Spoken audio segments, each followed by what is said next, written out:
The Board of Elders of GCAF is pleased to announce that the Sunday worship gathering will resume.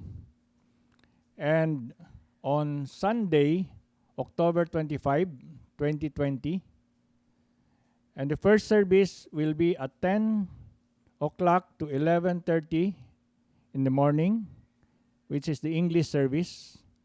The second service will be at 3 o'clock to 4:30 in the afternoon for the Cebuano service. Hebrews 10, verses 9 to 25, encourages believers, even in the midst of extreme trials, to put our unwavering faith in Jesus, who is both the Lamb of God who was slain and the high priest over God's house. This kind of faith gives us the confidence to encourage one another to persevere in meeting physically even through the toughest times. To meet physically is one of the most effective avenues where we can encourage one another.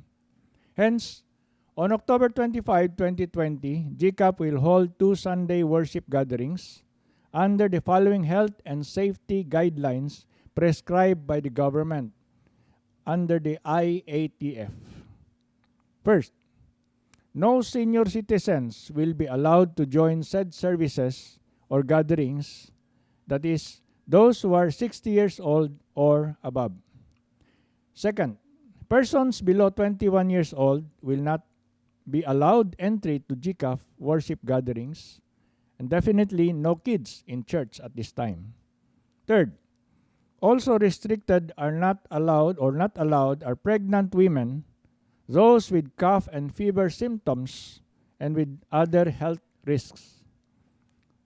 Following will also be prescribed for those who will attend prior to entry: wearing of face masks, face shield, thermal scanning, hand washing, sanitation, health declaration, and social distancing.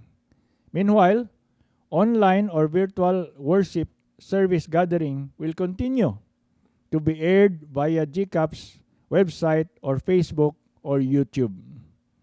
Let us continue to worship the Lord wherever we are. Stay safe, stay healthy, and God bless us all.